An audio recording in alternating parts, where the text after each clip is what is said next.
मित्रों, आपकी बात आपके साथ राकेश मोहन त्यागी यूट्यूब चैनल के आज 28 मई के इस अपराह्नकालीन अंक में दद्दा आप सभी को मेरी राम राम। मित्रों, जैसा कि इस अंक का जो शीर्षक है,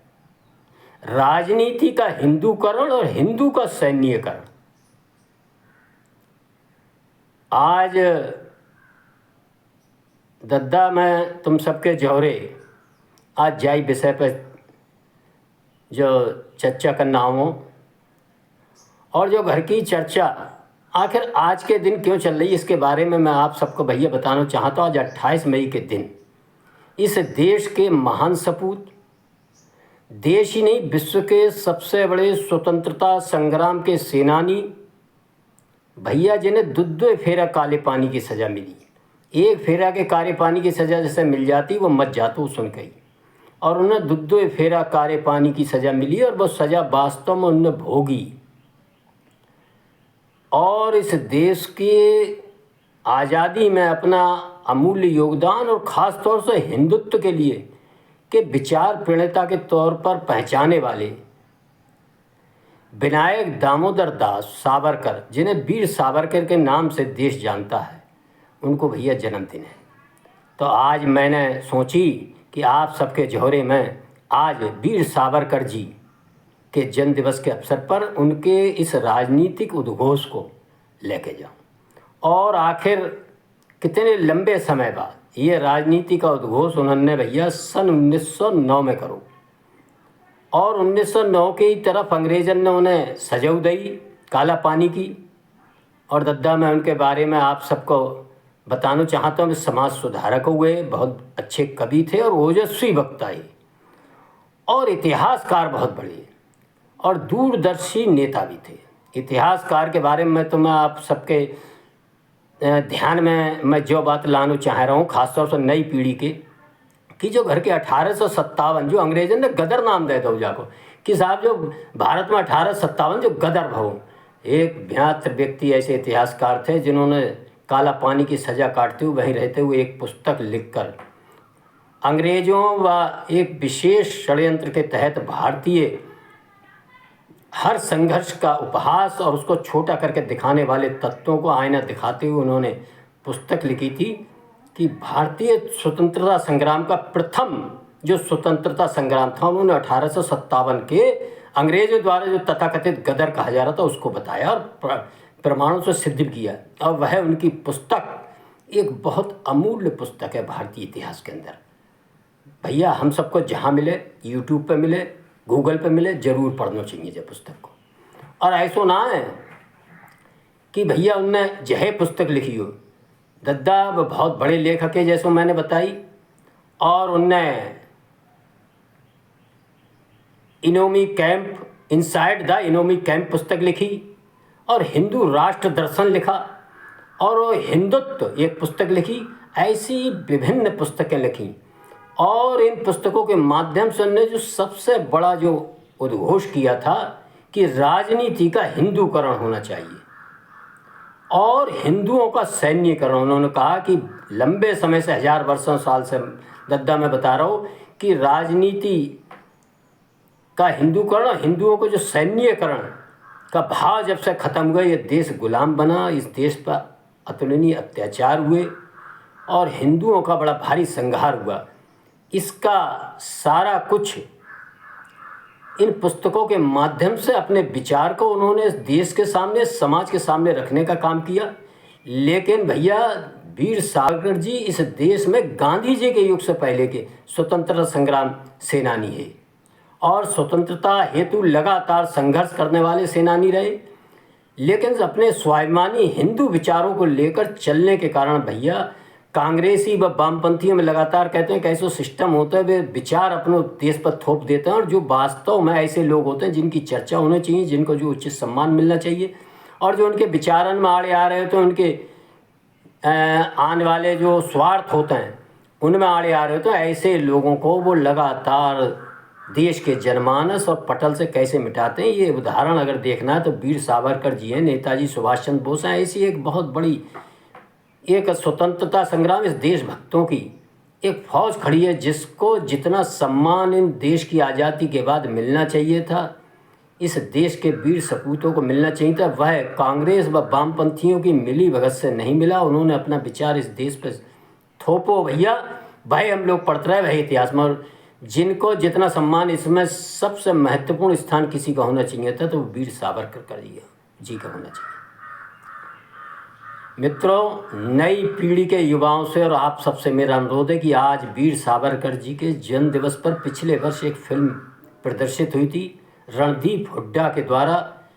ये वीर सावरकर के ऊपर एक बायोपिक मूवी बनाई थी, उन्होंने निर्देशन किया था, सहलेखन किया था, निर्माण भी किया था, और सावरकर जी की भूमिका इतने अच्छे तरह से निभाई थी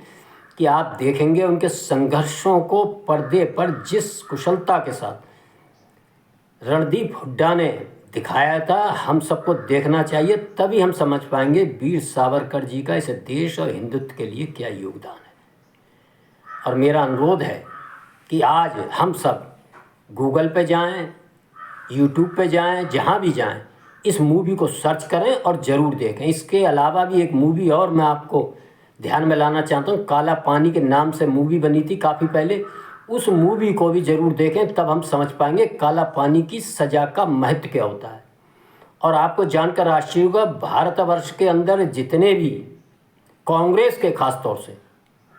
स्थापित नेता हैं जो अपने को बताते हैं कि हमने आज़ादी दिलाई, उनमें से किसी भी नेता को अंग्रेज़ों द्वारा काला पानी की सज़ा नहीं दी गई थी। एक बहुत बड़ा सच है जो देश की जनता को जानना चाहिए। और जिन लोगों को काला पानी की सज़ा मिली थी उनका नाम किस प्रकार इस देश के इतिहास में जिन सम्मान और जिस आस्था के साथ स्थापित होना चाहिए था, किस प्रकार उसको हटाया गया, मिटाया गया, झुठलाया गया, वह भी हम सबको वीर सावरकर जी का संघर्ष इन दो फिल्मों के माध्यम से जब हम देखेंगे तो हमें समझ में आएगा, हमारे रोंगटे खड़े हो जाएंगे, कल्पना भी नहीं कर सकते हम। मित्रों, मैं लगातार अपने जब भैया दद्दा यूट्यूब के चैनल के माध्यम से आप सबसे कहता हूँ कि जब देश में दो युग आए, किस प्रकार राजनीति को एक 1947 से जब 100 साल को जो 2047 तक को हम देखेंगे, 100 साल को इतिहास समय, तो हम देखेंगे कि इसमें 1947 से 2014 के बाद मित्रों वर्तमान सरकार व उसका नेतृत्व करने वाले लोग लगातार सावरकर जी के इस मूल मंत्र को अपना मूल सिद्धांत बनाकर किस प्रकार आगे अपने लक्ष्य को लेकर आगे बढ़ रहे हैं, उसी का परिणाम है कि वर्तमान समय में राष्ट्र सिंदूर जो अभियान जो चल रहा है, आतंकवादियों, पाकिस्तान व भारत देश के जो दुश्मन हैं उनके खिलाफ कि सनातन के प्रतीक चिन्हों के साथ वर्तमान हमारा राजनीतिक नेतृत्व, हमारी सेनाएं किस प्रकार लगातार हिंदू धर्म ग्रंथों के उद्घोष के बीच पाकिस्तान व उनके यहाँ पलने वाले आतंकवादियों विश्व के सामने हिंदुओं के सैन्यकरण का स्वरूप का उद्घोष कर रहे हैं। दुनिया के कह रहे हैं किसी भी कोने में जो मुझे छेड़ेगा मैं उसे छोड़ूंगा नहीं, चाहे कहीं चले जाना, जेह में मारा तेह में मारे, विनय न मानत जलद जड़ गए 3 दिन बीत, बोले राम सकोप तब भयविन न हुए प्रीत। इस तरह के गीता के उद्घोष बड़े स्वाभिमान के साथ, ये सब चीज़ें 2014 के पूर्व कल्पना की बात थी। हमारा नेतृत्व, हमारा समाज इन बातों को कहते पर बड़ा झिझकता था कि विश्व हमारे बारे में क्या कहेगा, कि हम कैसे अपने धर्म ग्रंथों को लेकर ये आगे बढ़ रहे हैं। लेकिन आज जो स्वाभिमान के साथ इस देश वर्तमान नेतृत्व के नेतृत्व में 140 करोड़ का ये देश किस प्रकार आगे बढ़ रहा है, इसके मूल में यदि हम ध्यान से देंगे तो वीर सावरकर जी का वही उद्घोष है। आप इन शब्दों का महत्व समझे, राजनीति का हिंदूकरण और हिंदू का सैन्यकरण, ये उद्घोष है हिंदू के सैन्यकरण का मित्रों। और इस उद्घोष के माध्यम से जो भारत आगे बढ़ रहा है, भारत सारा विश्व नए भारत की धमक को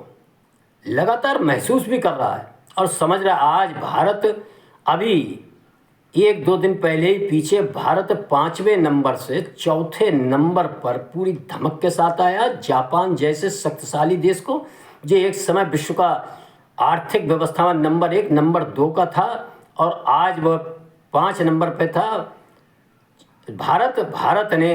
जापान को 4 नंबर से हटाकर 5 नंबर पर किया, स्वयं अपना स्थान चौथे नंबर पर स्थापित किया। ये है नए भारत की धमक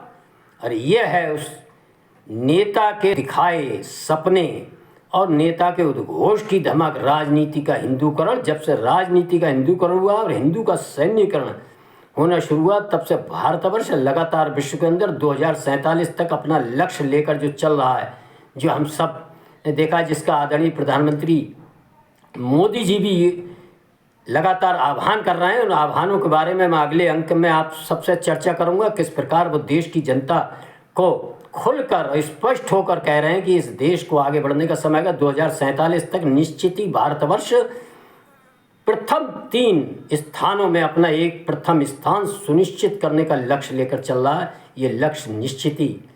पूर्ण होगा, ये हम सबको महसूस हो रहा है। चौथे नंबर पर आ चुके हैं और विदेशी जो भी आर्थिक गणनाकार हैं वह सब कह रहे हैं कि 2-3 वर्ष के अंदर ही भारत 4 नहीं तीसरे नंबर पर आ जाएगा। आज 28 मई के इस अवसर पर विनायक दामोदर सावरकर जी के जन्म दिवस के पर आइए हम सब उनको श्रद्धांजलि दें, उनको याद करें और उनके बताए रास्ते को समझें, महसूस करें, नई पीढ़ी के लोगों को बताएं और राजनीति के हिंदूकरण, हिंदू के सैन्यकरण के अभियान में वर्तमान सरकार के साथ कंधे से कंधा मिलाकर आगे चलेंगे, तो ही आज 28 मई को वीर सावरकर जी के जन्म दिवस पर हम उनको सच्ची श्रद्धांजलि दे पाएंगे। मित्रों, आप सबने सुना, मेरा अनुरोध है कि यदि यह अंक आपको पसंद आ रहा हो तो इसको सुनकर लाइक करें, ज़्यादा से ज़्यादा शेयर करें तथा जिन भैया ने चैनल सब्सक्राइब ना करो दद्दा मेरे, मैं लगातार आपसे निवेदन कर रहा हूँ मेरे चैनल को भैया सब्सक्राइब करो। मेरी बात को आगे से अगर ठीक लगती है आपको तो ज़्यादा से ज़्यादा लोगों तक पहुँचाने में सहयोगी बनो। आप सबने सुना, इसके लिए धन्यवाद। जय श्री राम, जय श्री वाल्मीकि भगवान, भारत माता की जय।